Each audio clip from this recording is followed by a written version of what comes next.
Hello, welcome back to the Football Terrace. Done deals agreed. Deal completed for Nuno Tavares. Formal announcement on the way very soon. And Lokonga is just around the corner as well. A few formalities, a few legalities being completed in relation to the sell-on clause. But they are both Arsenal players. Forget the crossing of the I's and dotting the T's. Leave that to the lawyers. Leave that to the football clubs. Arsenal fans, get excited. You are signing two very talented, very well coveted young players from across Europe to add and bolster, for me, not just your squad, but I think two players that could have a massive impact on your first team this season. I really, really do. We're going to take a bit more of a look today at Nuno Tavares, a little bit of now, take a little look at this here. It's a great thing I saw on Twitter, going through a breakdown of where he plays, his dribbles, his statistical breakdown as well. A very, very talented looking individual. Many people kind of suggesting that Tavares will be back up to Kieran Tierney, but with the systems and the versatility in the way that Mikel Arteta plays at times, who knows? Tierney could end up being that third centre-back used many times, and this young lad used in wing-back positions. Very offensive-minded, very, very technical, very, very talented with his feet, with huge, huge potential. There's no doubt about it. Some big clubs were linked with him throughout the course of the season. So really, really positive news for the Gooners today. Do me a big, big favor before we continue and smash that like button right now in support of the Football Terrace. Subscribe to what we do here. 9 p.m. tonight, we've got a special late night edition of the Done Deal Show, where we're joined by leading sports journalist from The Guardian. We are going to be breaking down Nuno Espirito Santo to Tottenham that is almost done and complete. We're going to be going through the Jadon Sancho, doing more details. Big Rafael Varane, Goretzka, and Camavinga updates as well. That's 9 p.m. tonight on the Football Terrace. One of the best sports journalists in the business here live on the Football Terrace. Any comments, any questions you want to put in, get your super chats in now. Remember, we're still running the same competition. Anybody that super chats £5 or $5 or $5 Canadian or an equivalent from whatever country you're in or more, each time you do that, or every time you multiply that, your name goes into the prize draw at the end of June to win a football shirt of your choice. And make sure that like button is being smashed. Morning to you, Deshenko. And where are you if it's morning right now? I'm intrigued to know where you are in the world. In relation to the Lokonga deal, it's an interesting one for me, really, because very well touted. You know, the new Yaya Toure is what a lot of Europe is talking about here. He is being picked up. By the way, the fee for Tavares is reported to be somewhere in the region of about £8 million. Some people thought that could actually be as high as 20 million. But yeah, but a lot of the reports today are suggesting somewhere in the region. I've seen as low as 6.5. I've seen as high as 12, depending on what publication you read. But I'm just going to go in the middle. Generally, if you see one really high and one really low, let's go for the medium. Around £8 million. Lokonga, of course, a little bit more expensive, nearer the 20 million mark on that. But the fee has been agreed. The structure has been agreed. Just some legalities around the sell-on clause to be announced. And it is an absolute bargain. A few people asking for Ben White news. No new bid has gone in yet, or no new structure has gone in yet. The fee is going to be around the £50 million mark. It is a structure and payment plan around the deal that are being discussed and reviewed and looked at this moment in time. But when it comes to Nuno Tavares, 100%, it's a there you go. It's a here we go. It's a done deal. It's over the line. He is 110%. Arsenal, Lokonga, it's a done deal. The announcement is just around the corner. It's over the line. There's nothing more to worry about. Everything being finalized is legalities, not negotiations, as far as I have been informed. Just as we were informed this morning about the total agreement with Haaland as well. Let's go to some more of your live comments that are coming through here. This is from our Twitch account that says, we've got Jackie Grealish, we've got Kane, we've got Jude, Rice, Foden, we will reign. We've got Stones and Harry Maguire. The England are on fire. And Mounty scores for England once again. I don't know what tune that's to, but thank you very much. We're still buzzing, of course, in this country after an epic win yesterday. Absolutely epic win yesterday by England. Let's go through some more of these comments that are coming through here. That's been said. Smith Rowe looks like he's signing a new contract. That was always really likely to be the case. Smith Rowe signing a new deal was always likely. I think the ambition shown by Aston Villa is key in that. No, but like, there's a little bit of banter to be had, like ha ha ha. You know, teams like that are challenging for your players, but I don't think anybody truly thought, truly believed, truly felt like that deal was ever going to go through, like that deal was ever going to happen in terms of Smith Rowe to Aston Villa. Hi, Guna Gossip TV. Hope you are well. Everyone make sure they go and check out Guna Gossip TV right now. Go and subscribe. Go and give this young lady a follow as well. Let's have a little look here. Star Lord says, love tournament football, especially when England have a chance. Of course, absolutely. You've got to. Why would you not? Why would you not love it? Why would you not love it? It's absolutely brilliant, and especially when your nation's still in it. If your nation isn't in it, then it's a real frustration. There's no doubt. I want to take a look here, actually. Let's have a look at now these statistics that we were talking about a little bit earlier. Get these up on your streams here. Interesting breakdown here about Nuno Tavares, of course, the new Arsenal signing here.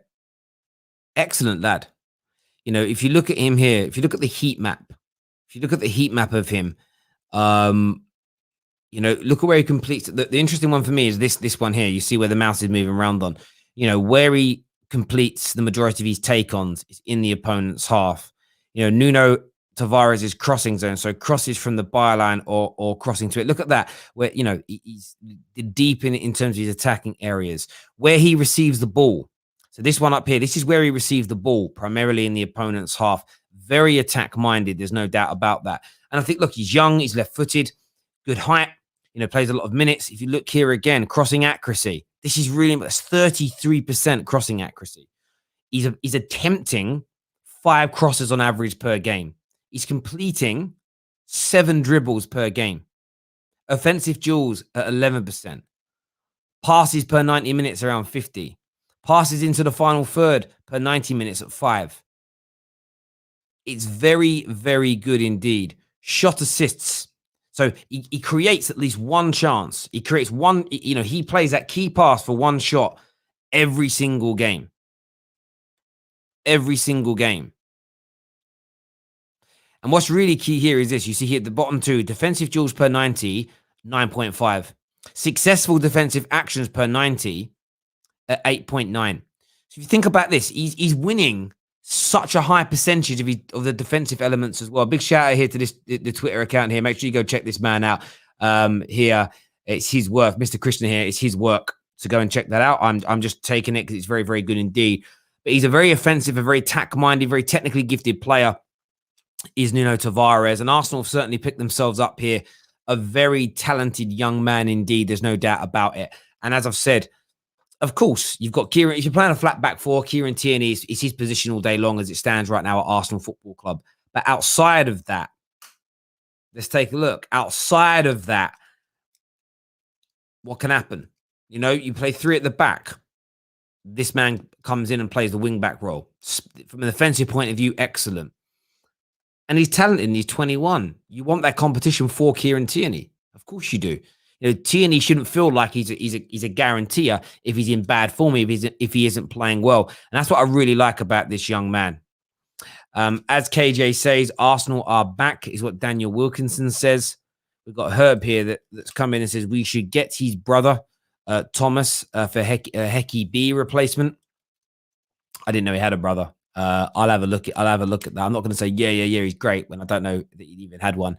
Ian says these could, I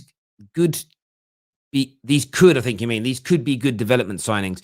Ian, I'll be honest with you, like I'm a Man United fan looking at this situation, and legit, these are good signings. Arsenal are making legitimately good signings.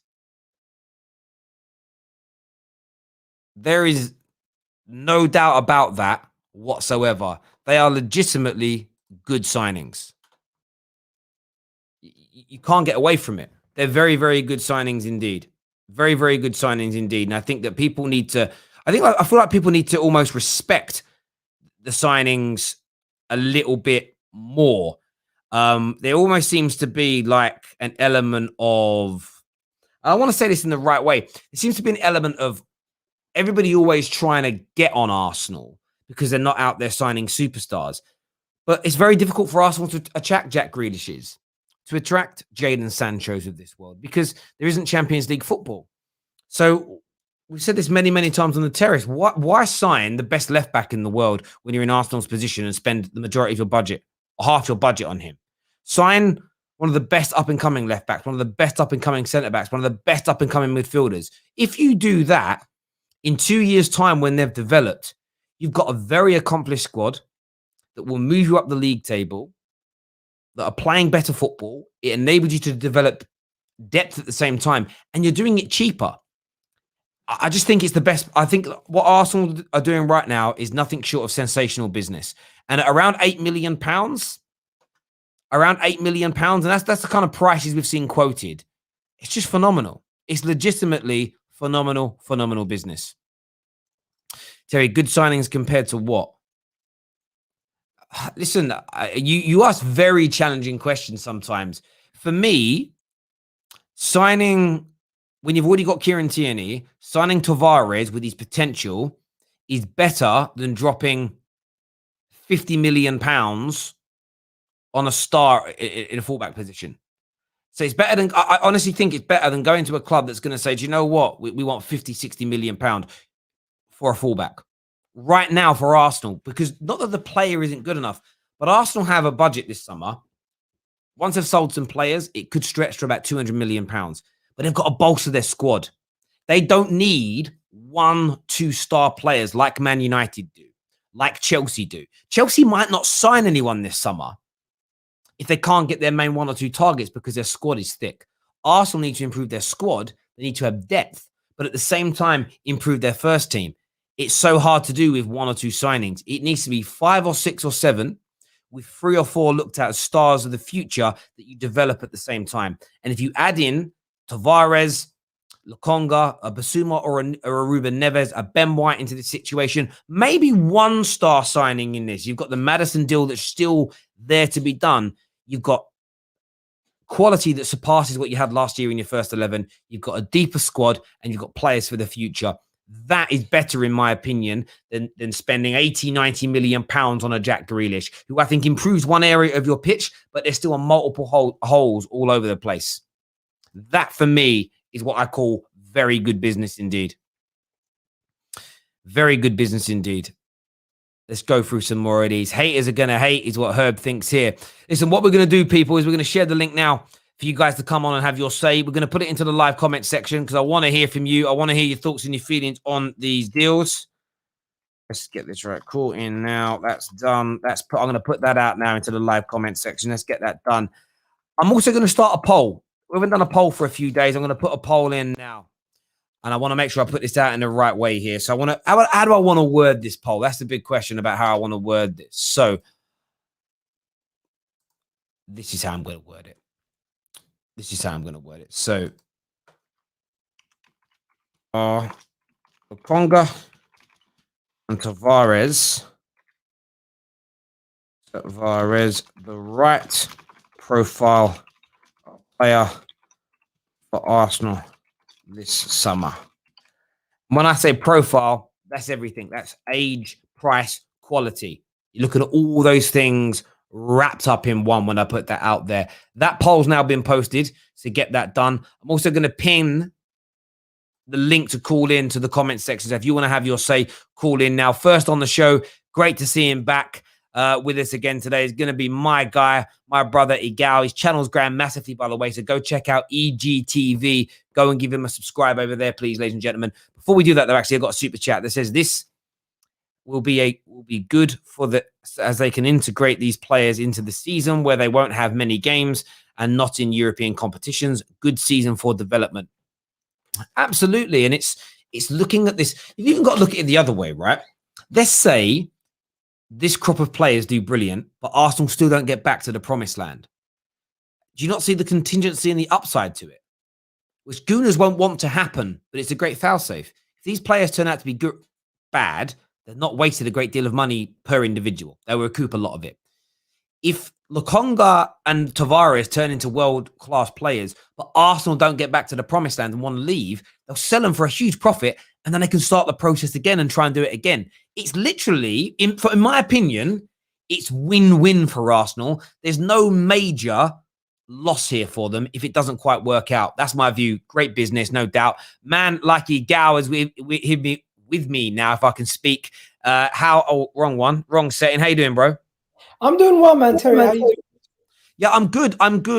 Taveres done, completed. It's finished. Lokonga is about to be done and over the line. Give me your thoughts, mate. I'm not sure if there's an echo. It's good? Sounds good? Okay. I haven't got an echo. No, it's fine. Okay, perfect. Honestly, bro, I am happy that we're getting stuff done. What is it? The 30th of June? This is unlike us. We don't get stuff done usually early. Last time I remember us getting a lot of things done was the summer where we got Torreira, Leno, and all these guys in, right? So I feel like it's going to be one of those seasons again where we're going to get at least 5 to 6 signings in the door. And it's promising signs that we've already gotten a backup left back confirmed, good age, 21 years old, not a 30-year-old guy who doesn't have scope to grow. This is good because we're looking at a prospect that has the capability to become better. I'm not saying he's a finished article. I'm not saying he's going to take Kieran Tierney's spot, but we need somebody who can come in and grow into that spot if Kieran Tierney's injured, because he does get injured quite often. And then also the Lokonga thing, guys, we know the history of players that come from Anderlecht that come into the Premier League. They tend to do quite well. Belgian players do quite well in the Premier League historically when they transfer over here. Obviously, KDB took him a while. He had to go away, come back. But I'm just looking at some of these signings that former Anderlecht players that come into the Premier League, they always do quite well. And I'm just looking at this. This guy is highly touted. I've watched some of his highlights. I know highlights are your best moments. You can't really gauge the player from that. But from what I see, he's going to be a good understudy. He's going to bring something to our midfield, which we don't have. We didn't have a like-for-like replacement for players that come out of our team. Now we have players with similar skill sets coming into our squad. And if we can get one more midfielder, possibly a goalkeeper, and guaranteed a right back and an attacking midfielder, those 4 more if we can get 4 more signings done from the end of the window till now, I'm going to be ecstatic, Terry. But right now, it's just the beginning. Building blocks. Let's go. We need more. We need more signings. We're not done. We're going to keep going. This is what I like to see. You're absolutely right, and you are going to keep going. Ben White is going to be next, and you are going to spend up to around £200 million this summer. Some of that will be raised for the sale of players. But I have when I talk transfers, I have to take my Man United hat off, because the fan in me wants to go, you're signing kids, nobody's, That's the fan in me. But the football person in me is like, this is clever business. This is smart business. It's sensible in every single which way. And you're signing players that are so highly regarded. You know, we spoke to Christophe Terrea, one of the tier 1 Belgium journalists and football analysts, and everyone in Belgium is so excited about the future of Lokonga. And I find with where Arsenal are now, Arsenal have time to develop players. Arsenal are not, it's very hard sometimes. Look what's happening with Liverpool right now. Their fans are almost not prepared to accept the signing of players that are going to take 2 or 3 years to reach the highest level. They just want to keep signing players that are at the Salah, Mane level now, which costs more money, right? Arsenal are not challenging for Premier Leagues. So the necessity to, if a striker leaves, to bring in another superstar, it isn't there anymore. You've got a couple of years of development and progression where you can develop these young players and get them right. And actually, you might look at a Lokonga signing at 20 million euros or so in 2 or 3 years' time, when he's sitting there and he's worth 100 million pounds and you picked him up for 20 million. It's a beautiful piece of business. I remember saying a year or so ago, we've got to sign Koulibaly. Who's the next Koulibaly? Koulibaly's in his late 20s. He's going to cost 100 million pounds. Who's going to be as good as him in 2 or 3 years that you can pick up for 30 million, 20 million, 30, 40 million now? That for me sounds more sensible. So any Arsenal fan or rival that's like complaining about these signings, they're doing it for clout, attention. They don't understand ball, or they're just looking to be negative for no reason, because it's fantastic business as far as I'm concerned. Oh, very good business, because I did not expect us to get a backup left back of this mold. We've been only targeting older names. We were linked to Ryan Bertrand and what do you call it, Patrick Van Aldo, and out of nowhere, boom. Similar to what happened with Matt Ryan, we're getting linked to a player and the deal's getting done. This is very unlike Arsenal, where things are happening so quick and so just out of the blue. And usually it's dragged out into this ordeal. And I'm happy that the new people in charge, or whatever's happening in at Arsenal, they're identifying players. They're saying this is how much they're going to cost, and they're getting the stuff done before someone else can come in or turn the player's head, or the player gets irritated by the fact the way we're doing business. It's so just the transactions are happening a lot quicker, and that's what's making me happy, because we've all been saying sign some players. It's not about signing some players. It's about signing the players so we can get the next deal done. And this is great, because now we can focus on the next thing that we need to do, because we have, as you said, 3 deals down. We still have to do a lot more, so we can focus on those deals now. That's the most important part. Absolutely. Zenith here says, if we don't sign an established midfielder and depend on Lokonga, wouldn't it be worth giving Willock a chance? My point is we need Basuma Sanchez-esque quick. Terry, can I answer this? We're going to sign another central midfielder. Not only are we going to sign an attacking midfielder, but I feel like we're going to sign a central midfielder. We've been linked to so many central midfielders to sit next to Partey. Renato Sanchez is the new one. We've been linked to Basuma all season. We've been linked to Camavinga, of course. We've been linked to Sander Bergs, all these guys. So which shows me that the club has identified a numerous amount of players in that position, and they're going to sign one of them. It's just they're letting other things fall into play. Obviously, we're looking at Camavinga first. Then we're probably going to look at Basuma after that. I think the Renato Sanchez thing is very much hype from the Euros. I don't know how strong it actually is, because we haven't, as you've seen yesterday, Gabriel dropped a tweet, a message on his Instagram saying, come to Arsenal. And he said, I'm waiting for the invitation.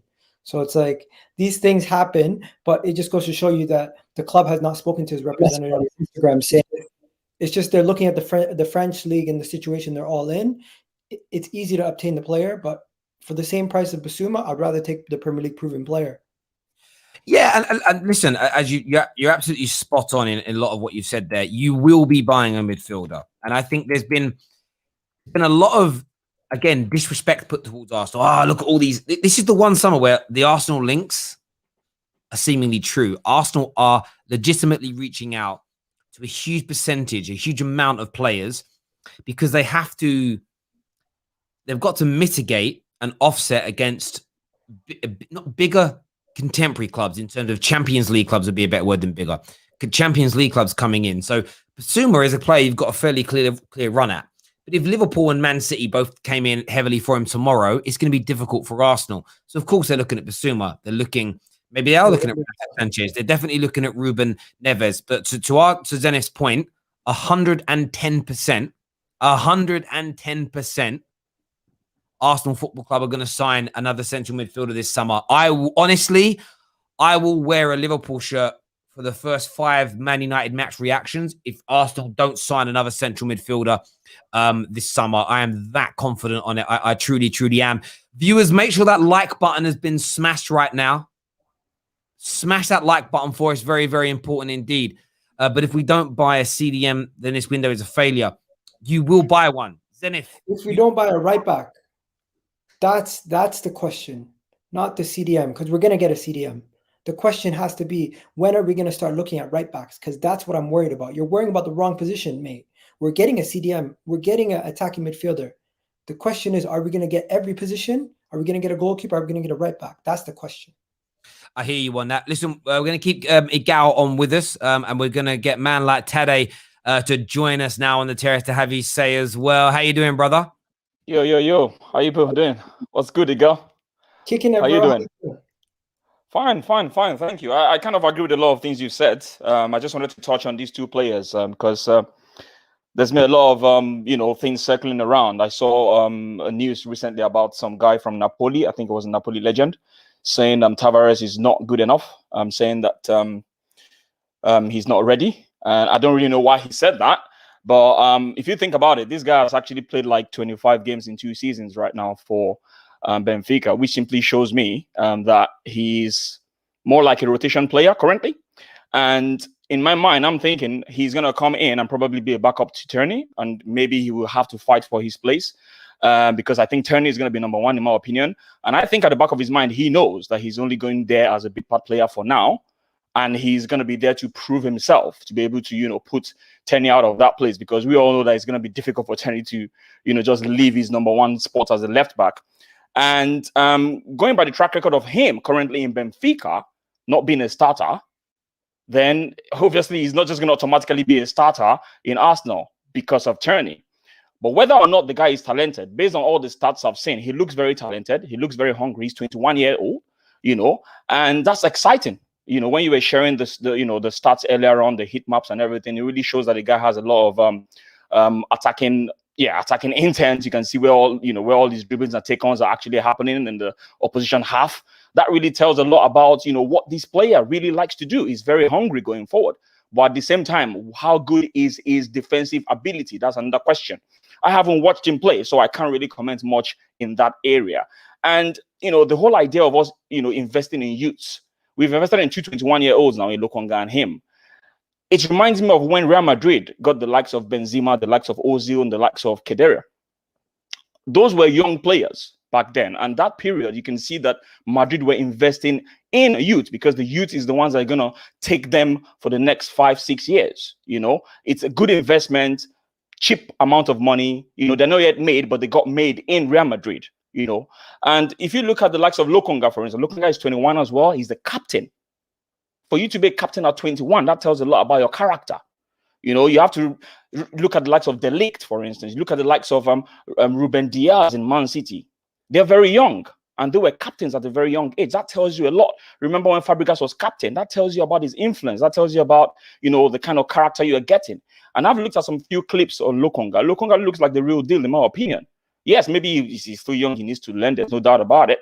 But the fact that this guy actually has that ability to move forward with the ball and drive forward with the ball, we actually need that as well in the team. Yes, he doesn't score many goals. Maybe he scored 3 goals last season in Anderlecht and maybe 7 assists. But that tells you that this guy is willing to move forward with the ball, and he's energetic, he's industrious. He likes to move around. He puts in the tackles right, left, and center. Those are the kind of players we need. And we need people that are going to add a little bit to the attack in Arsenal Football Club, because I think that's where we are lacking. Ever since Ramsey left, we've not really had a lot of assists, or should I say goals and assists from the midfield, you know, ever since. And we need someone that can help a little bit the attacking movement, not necessarily score the goals, even with the assist, even if it's the pre-assist, but we need those kind of players in Arsenal right now. And really, that's my take on these two players. I'm just really happy about them. Listen, I think you chat a hell of a lot of sense there, and I think it's always one of those things for me where I feel like no Arsenal fan is like, that's it, we're back, we're challenging for the top 4 off the back of these 2 signings. But it's a very good start, and you're getting that business done sooner rather than later. You're getting it done early. You're getting it in, you know, getting it through the door, and it's encouraging. And I know there's still question marks hanging over Mikel Arteta's head, 110%.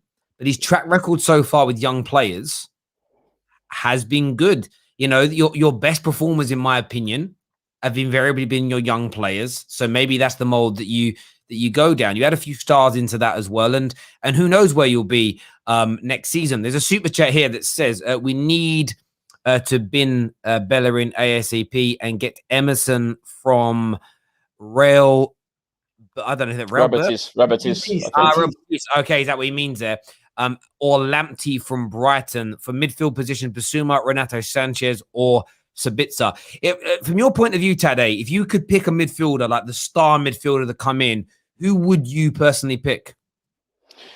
That's a tough question, man. That's a tough question, because obviously I'm drawn towards Renato Sanchez now. But come on, Renato Sanchez didn't do it in, you know, he didn't do it in Bayern Munich. He didn't really do it in Swansea. And now he did it in, you know, is it Lille, or where's his new club now? Lille, yeah. Yeah, you know, it would be stupid for me to just say, oh, because he did very well in, you know, in this tournament, I should just go for Renato Sanchez. Look at James Rodriguez. He did very well in the World Cup. He didn't really put that foot in. Maybe one season under Ancelotti in Real Madrid, but it looks exciting. Renato Sanchez. He looks very exciting. That's probably the person I would want to go for. But I think I would still rather go for that Bissouma right now. In my opinion, that's the person I'm going to go for because he's proven the Premier League. I'm not going to be ready to be waiting for another Pepe to take one season or something to get his foot, into the game and get his head in the. I'm not patient anymore. Then with regards to what this guy was saying about, is it Emerson? Is it Emerson Royal? I thought Emerson Royal has gone to. Emerson Royal is going back to Barcelona because Barcelona actually own his rights. There we go then. So I'm not. Listen, I never claimed to be a connoisseur of European football. I don't even really know who that is. He's gone.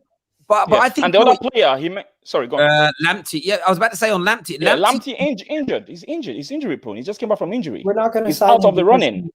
I think he got a knee injury and he's out for a calendar season. So we're not going to sign a player who's not going to come back into our team until January. It makes no sense. Yeah, and do you know what I think on top of that as well? Lamptey had a couple of good months in the Prem. I think everyone's got to relax before looking to build a team, build him around into your defense.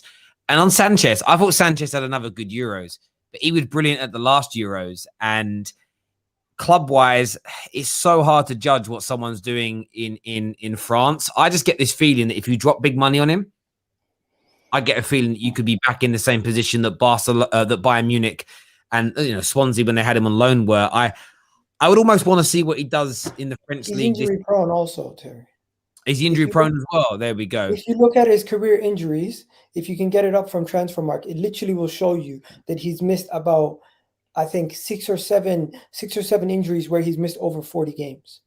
So that, to me, in his short career, is a lot. Like, I looked at his Bayern Munich career. I looked at his career after Bayern Munich. I looked at his loan to Swansea. I looked at his time at Lille.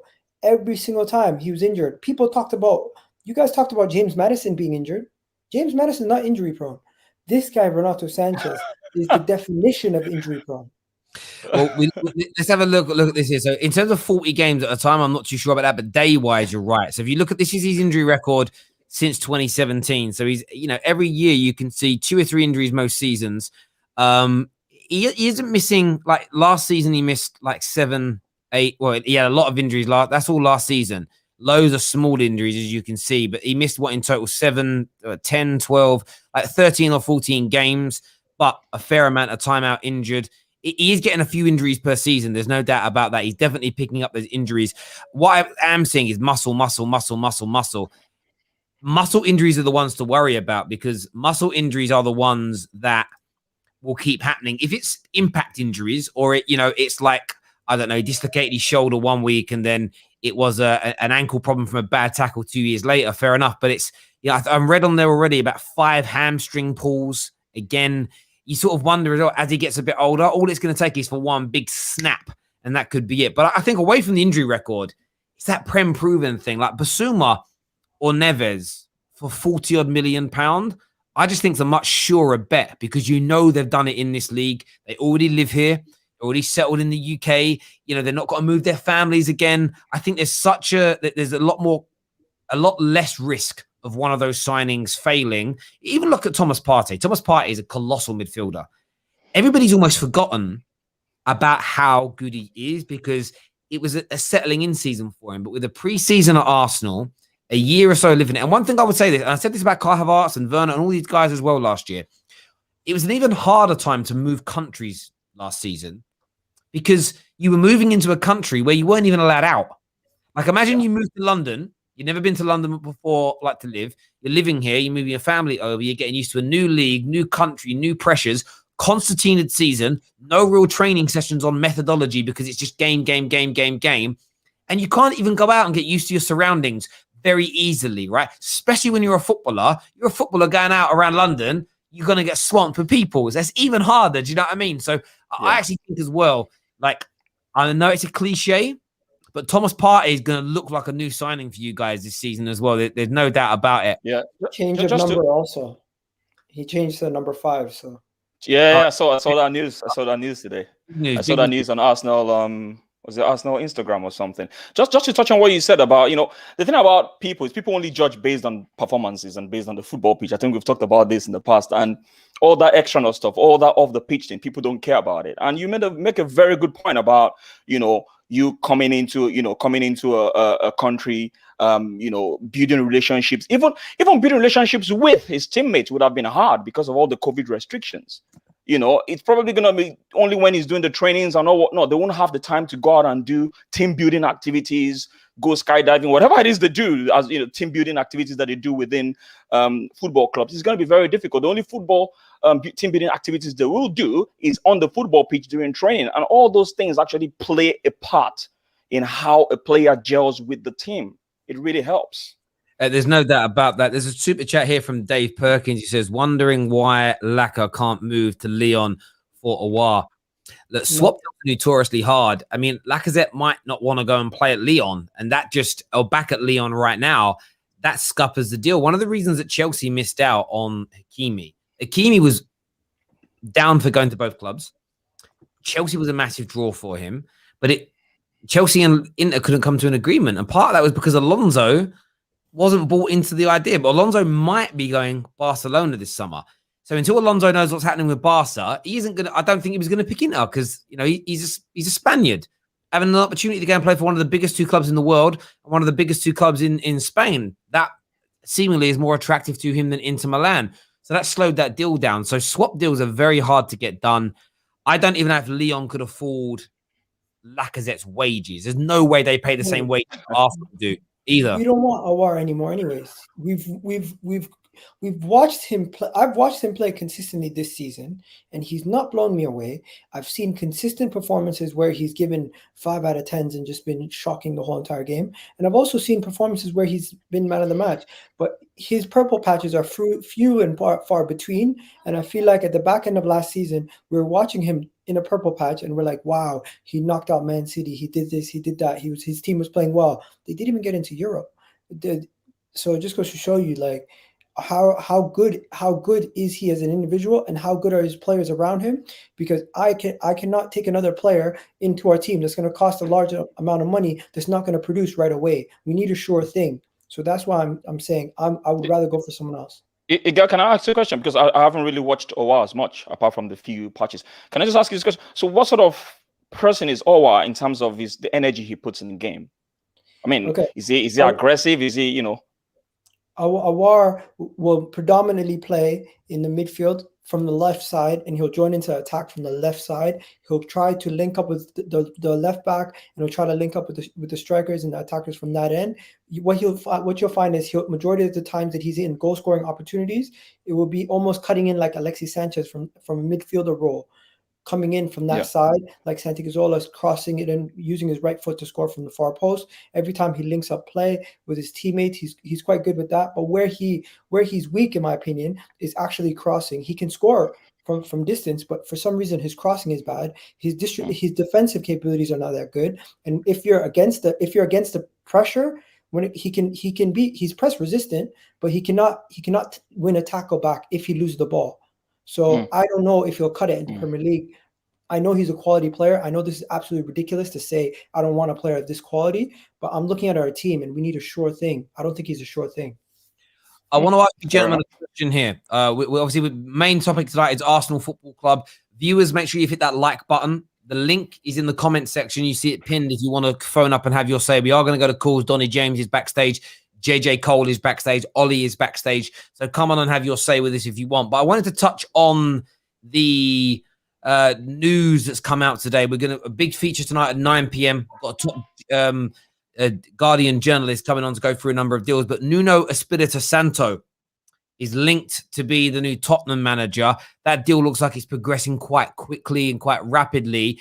From an Arsenal, I know it does matter to Arsenal what Tottenham do. They're your biggest rivals. Tade, is that a managerial signing that makes you worried? Are you not bothered, or is it a laughing stock appointment? What's your take as a gooner on what Spurs are about to do? The first question you should have asked is, are you sure that deal is going to go through? Then they won't say they can't pay him the money that he's asking for. You know, that's what's been happening in Tottenham recently. Listen, man, I see that guy as a very good coach. I remember when they got promoted, just before they got promoted, when they got promoted to the Premier League, they kind of tagged Wolves as the Man City of Championship. I remember very well that's what they tagged them as. And that's a testament to what he's done. And I think he's so smart. He did a little bit of Arsene Wenger-ish thing with Wolves, getting a lot of Portuguese, into the team. And I think he did that so that they can gel easily, maybe language or whatever, and, mix it up with a little bit of homegrown players and all whatnot. And he seems a very good coach. Ever since he's been there, he's proven himself. He's ended in top 10, I think, in 2 seasons or something. And if he goes to Tottenham, he's probably going to get better stock of players in there. So they're probably going to be a threat to Arsenal. So we need to watch out. We really need to watch out. But the only problem he's going to have is Harry Kane is going to be leaving. And if Harry Kane should leave, that's literally half of the quality gone. Because himself and Son are the ones that have really shown, themselves in Tottenham. They're the ones that have been carrying Tottenham. So if that guy should leave, I won't be surprised Son might be looking to go elsewhere as well.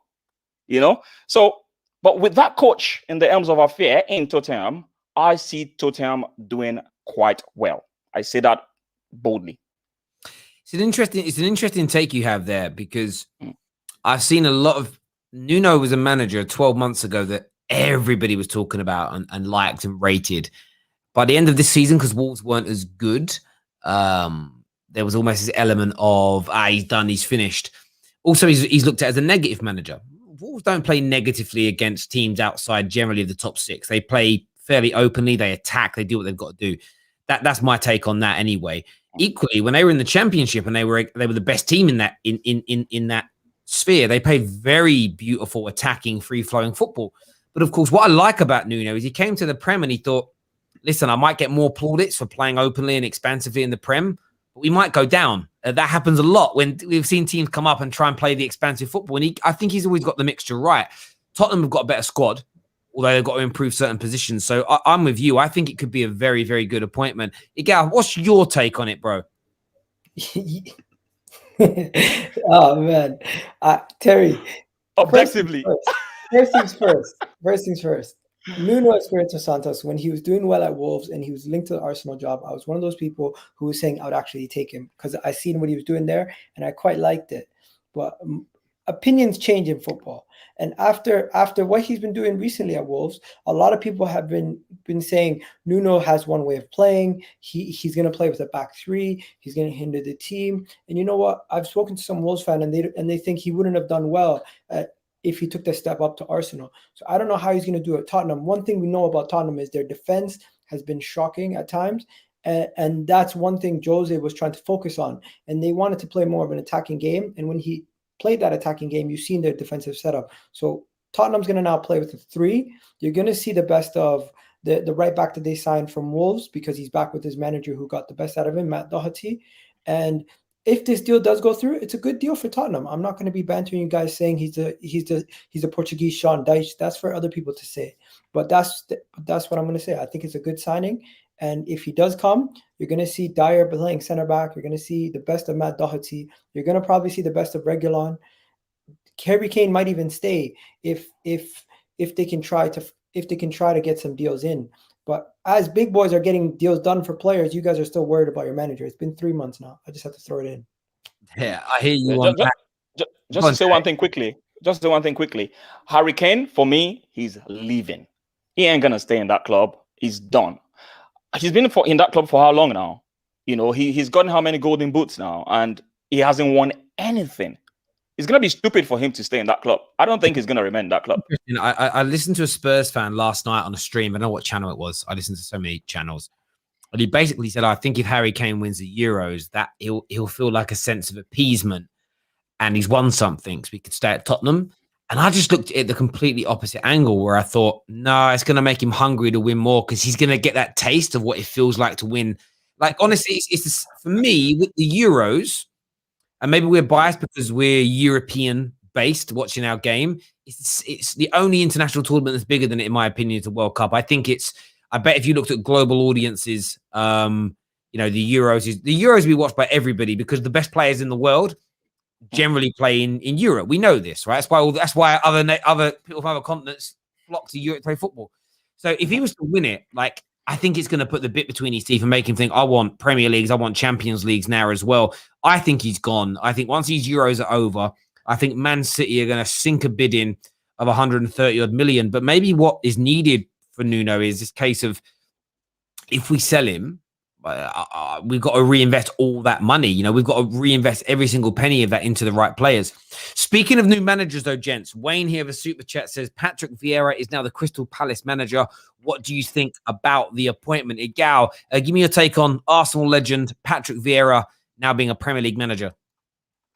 I am so happy for him. I'm so happy for the Premier League. I'm just happy to see someone of the same skin color of me to be a manager in the Premier League, because it's been a long time. I haven't seen representation of African American, Black ethnicity, African ethnicity from anywhere in managing in the top leagues. I know he manages in France, broke one barrier. Now he's managing the Premier League, breaking another barrier. And you know what the next thing is? We need to see a manager managing one of the top big clubs of the same ethnicity or the same culture, the same background, and doing it at the top level. Because I don't have none of these young kids have nobody to look up to say one day they could be a Premier League manager, and this could be a step forward for us guys looking up to somebody, being like Patrick Vieira has now done it on the world stage as a player, and now he could do it as a coach. I'm not saying he's going to win the league with Palace, but if he does get a job at Man City one day or Arsenal, and he does something big with one of those clubs, hey, that's someone to look up to, and all those young boys and girls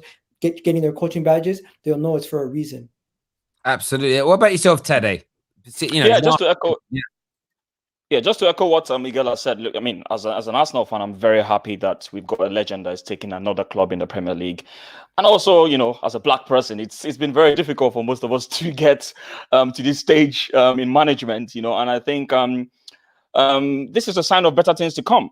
That being said, is there a risk? If you look at his managerial track record, is there a risk from Crystal Palace? Probably, because I don't think he's done exceptionally for him to be able to take a Crystal Palace job. You know, you have a Roy Hodgson that's done it all over the world. You know what I mean? Probably not won all the biggest prizes. He's only won a few here and there.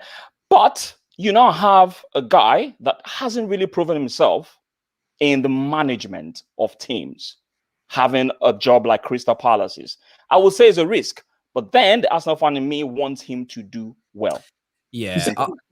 You say it's a risk though, but if his name was flipping Patrice de Vieira, no one's gonna say it's a risk. Everyone just be like, "Ah, cool." Like, that. Let me just answer that. I'm coming from the angle of what he's done from a managerial perspective. That's where I'm coming from, really. It has nothing to do with where he's from. You know what he's done. You know what he's done. He took a team in Nice that were at the time about to get relegated, which was a terrible job to walk into. And he kept them up. And then the next following season, they played well.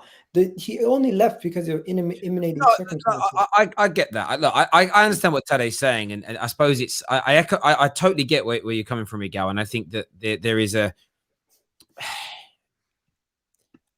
I do and I don't care what ethnicity a manager is. I want the best managers possible to get the best jobs, in the sense of if there's a manager that is, that's got black skin, and he's not given a job because of that, and a lesser manager with white skin is given it, that's horrendous. And I think that has most definitely happened at all levels of the game over the past 40, 50 years. And that's something that needs to be eradicated. What I hope I'm sure Palace fans want this for the sake of their football club. And I hope for Patrick Vieira as an individual. And then I hope for the movement of trying to get more black coaches and managers into more senior positions, is that, to Tade's point, that he is good enough, that he comes in and doesn't have, I'm praying to, if he has a start like Frank de Boer had, like it's troublesome, if that makes sense. I think that, and I think that's the one thing. But where I think it's a different kind of risk is, it's not like a Lampard getting his first major job is Chelsea, where they're expected to win the league every year. I think with Palace, keeping them up is an achievement. And I think,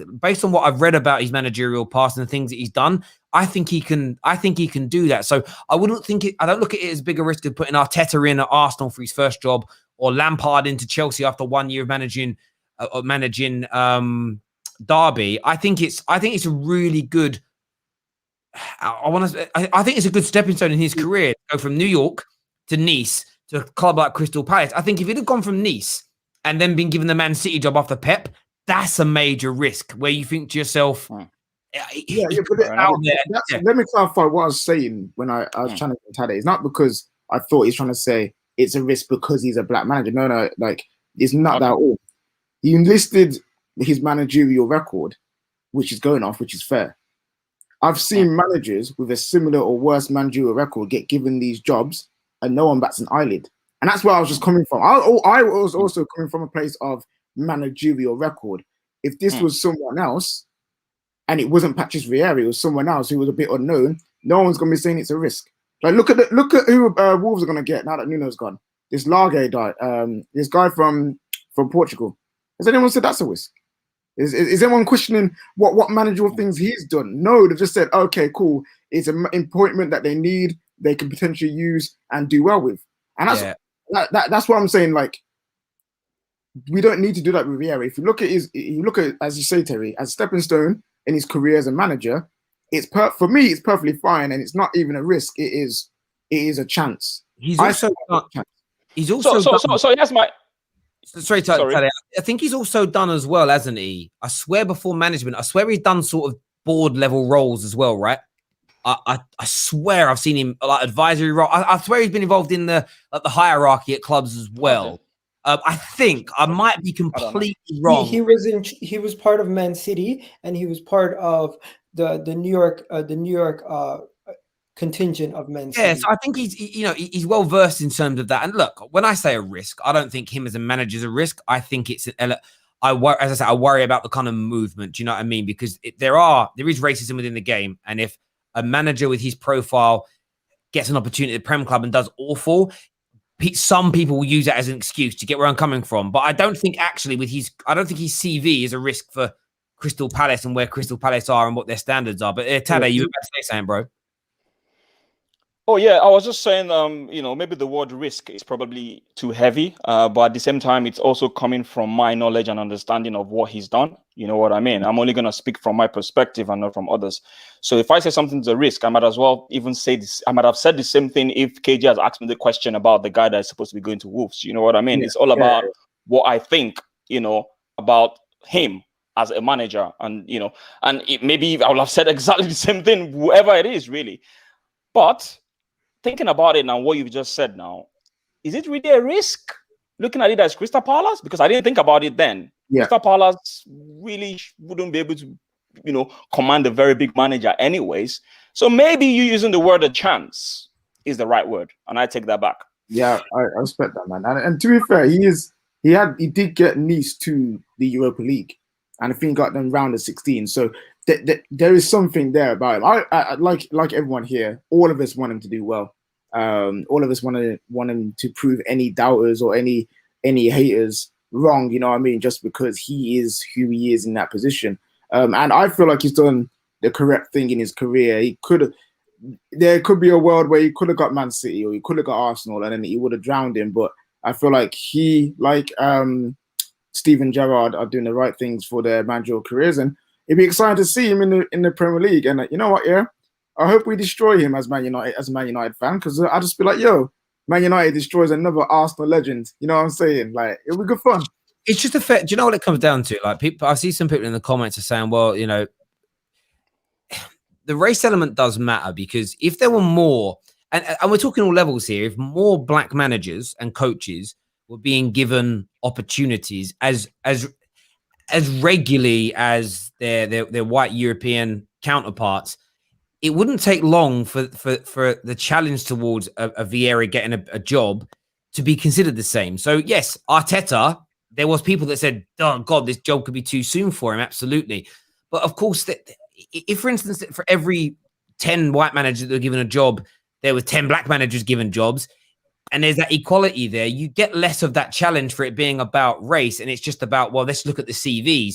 But it is very difficult, even for me, to look at it like, and I can't help but go, I really want him to do well, because I want to, I don't know if that makes me part of it or not, but I just want to see equal opportunity. You can never get equal outcome in management, because you could be, he could be John Barnes level. Do you know what I mean? John Barnes just wasn't a good manager, and I think that needs to be taken into consideration. But yeah, look, good luck to him. I hope he does well, unless he's playing Man United, and I hope he gets smashed. I'm not gonna lie. Can I mention one thing? Yeah. Since we're on the topic of Arsenal, can I mention the fact that Granit Xhaka, his performance against France, I hate the fact that he beat us, but what he's done is now he has attracted Juventus's eyes to him, and Maurizio Pochettino at PSG also is interested. So today, there's reports from two major clubs in world football going after Granit Xhaka. So if that happens, Arsenal's winning. Yeah, Arsenal's winning anyway because you get money for it. Yeah. Yeah, absolutely. Someone here says Gary Neville, Ollie Barnes. Listen, listen. At the end of the day, like it's an interesting one, really. Like, see, I understand like Ollie's getting opportunities at Man United because there's the legend status, and it kind of gives the reason that he was brought in wasn't actually to be the permanent manager initially. So I kind of get things like that. But I sort of look at like one of the reasons why Arsenal fans, if you take it away from the movement around creating the equality for black and ethnic minority coaches. Listen, I'm also an advocate. Listen, I've been listening to Emma Hayes. I think I guarantee you we are definitely missing out on top quality coaches and managers who have black skin. 110%, right? We are. I also think we're missing out in the men's game on the highly talented female coaches and managers, because at the end of the day, my industry I come from is banking. And there are great leaders and great people in senior positions of all ethnicities, all races, all genders.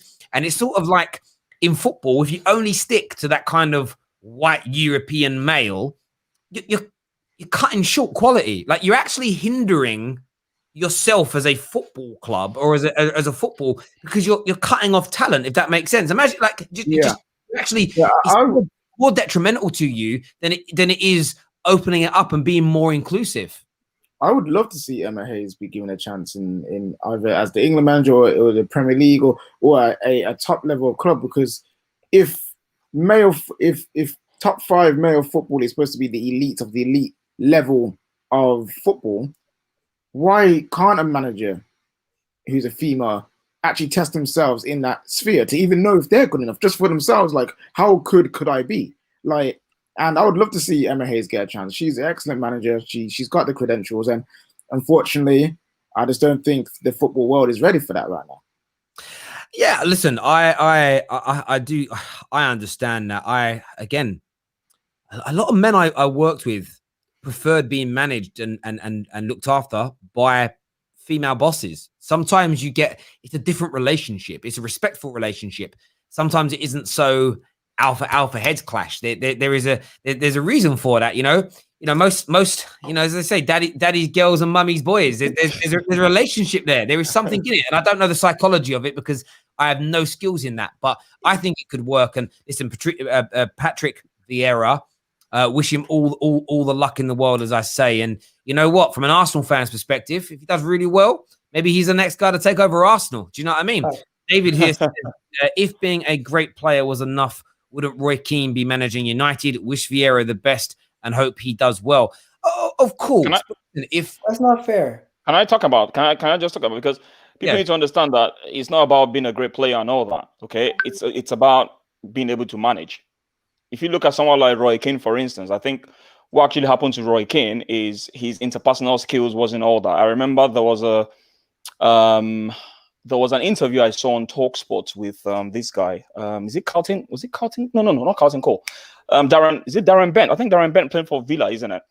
Yeah, I think it's Darren Bent. He was saying something about in training, Roy Keane couldn't comprehend some of the misplaced passes, some of the things the players were doing. And the way he came across to them was very, very harsh. And they took offense to it in the way he actually, approached them, spoke to them and all whatnot. So I think the issue with someone like Roy Keane is with his attitude in management and how he comes across to the players and how he impacts his knowledge on the players. He's expecting too much from the players and doesn't want to see a player messing up a simple pass and tap him on the back. No, he doesn't do that. He goes straight into you. And that's the reason why he cannot sustain his job in management, because of the way he interacts with players. Apparently, Henri's like that too. When he was at Montreal, he was screaming at them to do X, Y, Z, and just I can't do that. You know what I mean? There is a long line of history of superstar players being bang average or terrible managers, and a lot of it is that empathy, it's that emotional intelligence to understanding. If you're Henri as an example, 99.9% of all footballers before and after you will never be at your level. and won't be able to do what you could do simplistically. It's comprehending that and then being able to empathize. And you look at Frank Lampard. I don't think his tactical situation was the issue. I think it was his interpersonal skills, how he managed people, how he made individuals feel. Because at the end of the day, I remember listening to an interview that Van Aanholt did. And he was talking about Sam Allardyce. And in this interview, it was in a car. You might have seen it. And they kind of laugh at Sam Allardyce's tactics and stuff. They were like, it's so old-fashioned, it's crazy. But then you heard what they said. But as a manager, as a man, they were like, he's wonderful to work for because of how he treats you. So Sam Allardyce's whole career, which, listen, is still a decent managerial career at the highest level, was all born out of his interpersonal skills and his man-to-man management. Some people might have 10 times better technical awareness. They might have been 100 times better players and achieved things that you could only dream of. But if you've got no personal skills, it isn't going to work for you. Like the interpersonal skills and being able to interact with people is one of the most important elements of leadership, and that's what you've got to hope for. As I say, with you look at Patrick Vieira as an example. You know, youth coach. He's worked at board level. He's worked in different countries. You listen to him as a pundit, and he comes across as, you can kind of see that kind of like the way him and Roy Keane get on, because then they were enemies. There's that banter there. There's that joke. He's also going to command respect because there isn't a player at Crystal Palace that's anywhere near his level, as long as he manages that right. Unless he goes in there and gives it, I am one of the top 5 midfielders in Premier League history, so listen to me. That won't work. But I think he walks in and there's that aura of, that's fucking Patrick Vieira. Like, it's such an important thing, and I think he'll do a very good job. You know what? Just to say, this makes me question what do they teach them in this managerial training? Is it just about football? They need to put in this whole interpersonal training in there as well. I'll give you an example. There was this training I did on my job some years ago, like 5 years ago. It was about understanding the profile of your teammates. So in other words, when you're doing your management training, I would expect they should teach them that so that they can actually understand the profile of each individual within their team, whether he's a red, whether he's a green, whether he's a yellow. Is he someone that gets angry easily? Is he someone that doesn't allow things to bother him? Understanding the personality of each people you engage with and knowing how to engage with them in different ways. Those are the soft trainings that are supposed to be adding in addition to coaching. They're two different things. So I'm actually interested in understanding what they teach them in this managerial training. I don't know if any of you has been in any of the trainings before. But I don't know. I've never been on one, but I don't think they, like, if you go and do your coaching badges, you're doing your coaching badges. They're not teaching you interpersonal skills, and it's something that's lacking from a lot of people. You know, Fergie was the master. Fergie, and why I always pull on Fergie is the best. He did it across 4 decades. And as we know, the world changes every 3 or 4 years, and he managed to stay relevant, stay respectful, and keep dressing rooms together over that period of time. And you very rarely speak to a player, maybe someone he sold, maybe a Roy Keane, but most people love him. You know, Cristiano Ronaldo walks around football now and he barely acknowledges anyone because he's got to such a level where it's like, if I acknowledge everyone that wants to speak to me, I have to shave again before I go to training. Do you know what I mean? But you see Sir Alex in the crowd and it's like, boom, straight over to him, that respect level. And Fergie got that because he knew how to manage people. You listen to a lot of, Fergie's got a documentary out, listen to it. It's all about people. And I think you're right. More soft skills and more training around that are definitely needed. We have a super chat here that says, man management is so key. Many managers, I don't know who that's meant to be, that word that is. That's cajole, like the cajole. Cajole. Yeah. Or you think you are the best, then prove it to me. Others put an arm around a shoulder. So it's so important. You would not treat Vieira the same as right. And that's also, it's different horses for courses. Like, I can be shouted at by a boss of mine and it doesn't upset me. I'm like, great, I'll prove you wrong or I'll get it done. Some people, if you even raise your voice, it's like, that's it. They switch off, and it's identifying that. And listen, this is what Patrice, I keep calling him Patrice. I don't know why. Do you know what it is? I watched the thing earlier. It's in my Patrick. Patrick. I hope he does a great job. We're going to throw a few more calls in here to see what people have got to say. Ollie, what you can say, Ollie? You don't understand. It's not like. Hello. We understand. Continue. Hello, Ollie. Nigerian. So sorry. I was talking with my fiance. Sorry. Congratulations. Yeah, Yeah, thank you. what you here to say, bro? Okay. Actually, I support Arsenal, and I just want to say, like, I kind of appreciate the direction as the club is going right now, because if we are going to be honest, like, we've dropped like 2 levels down compared to the top 4 team. You understand? So, like, let's say for instance, the top 4 is already sealed with, let's say, Man U, Chelsea, Liverpool, and Man City. And it won't be realistic, or it doesn't make sense that you should go and break the door open with a 28-year-old player. You understand? So I feel like what the club needs to do is take like 2 steps back, then start strategizing for the future. Maybe the next 2-3 years, the opportunity will be there. Then by that time, we'll be ready with all this kind of signing we are making, like this Lokonga guy, all this. You understand? So I just feel like I'm kind of happy with the direction the club is going. And I so much, just like Terry said initially, like, I'm certain we're going to add another midfielder to to play along with Partey. And I feel if we can get like either Basuma or Neves, like, that'll be really good. And I feel regarding the attacking midfielder, it doesn't have to be like all these known guys, Madison. No, I feel like we already have Smith Rowe, okay, and we know you can't play the whole season. We can look into Europe. There are a lot of options, like some that they can both grow along with each other to ease each other. Maybe you play 15 game of the season, you play 15 game. You understand? To grow together, to build We're up. talking about rotation, isn't it? Rotation. Yeah, exactly. Yeah, exactly. yeah. And I understand that completely. I think that's a real good point. And rotation, Ollie, is going to be very, very key indeed. There's no doubt. My brother, thank you for phoning in and having your say, mate. Really appreciate that. Top man. Thank you. Next on the show, we're going to go to Solomon. Solomon Paul is an Arsenal fan. What are you saying, buddy? Can you hear me? Yes, my brother. What's on your mind? Yeah, so basically, so we are selling like Lokonga and Tavares, right? So people kind of like not happy. Some of them are not happy, right? We have to understand the position though, because right now we, as you have said before, like we can't get the big names, right? And it's no point in getting like Grealish or someone in that mold. We need to buy the next best thing, and Lokonga is one. Tavares is one, and what Tavares can do is, for example, if the plan is not working, right?